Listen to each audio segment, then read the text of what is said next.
Hi Cyber Class, it's Professor Opterbeck touching base with our weekly update, and once again thank you for some engaging posts on the discussion board from last week. You're all seeing how difficult and how fraught this question of cybersecurity and privacy and policing of things like hate speech are on the global internet, both in the West and, as we've seen now, in countries outside of the West, in regimes that we in the US and in Europe would really consider to be oppressive regimes. And how just important these questions of speech and access globally are online.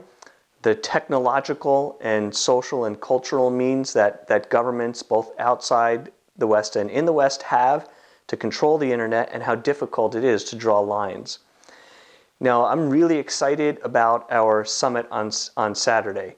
I'm going to send you the summit schedule. It is pretty much entirely going to be made up of guest speakers, and all of these guest speakers are people at think tanks and other groups that spend their time thinking about global internet governance, security, privacy, and freedom of speech.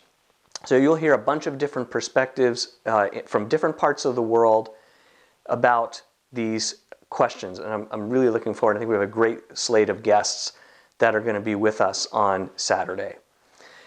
I also want to touch base on what we're doing now. Even as we're moving into the summit on Saturday, focused on internet freedom and security, we're beginning to move into the third phase of the class for this semester, which is the part where we're really getting into the nuts and bolts of cybersecurity compliance. And we're going to kind of be looking at some of the legal frameworks. We've looked at, in the internet law class and in this class, some of the regulatory frameworks. This week we're kind of going back and looking again at some of the ways in which, in the US, the government can use legal process to obtain online information, and how broad that is and what kind of responses there are. And we'll look again at the Carpenter case and the ongoing issues about how the Fourth Amendment applies in this domain. But then in the next few weeks after the summit, we're going to really be talking about how do compliance professionals in this field measure cybersecurity, data privacy compliance.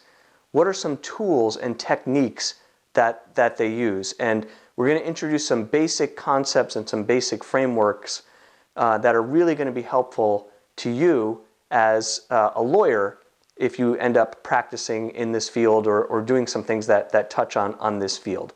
And indeed, if you end up being an in-house lawyer doing this kind of work, you'll probably use a lot of these tools and concepts in some form or another. We're sort of introducing some basics here. If you're doing this out in the field, you'll probably adopt a sort of deeper diving tools and ways of doing this, but you'll get the basics from this. Now, I want to stress that the basic thing we're doing is not really technological tools. So we're not delving into network maintenance or something like that. That's all important. That's really the job of the computer specialists, the IT folks.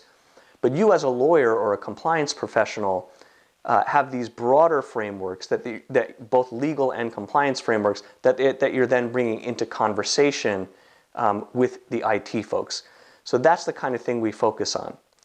Now, having said that, we are beginning to look this week at different tools that are used in doing cyber forensics.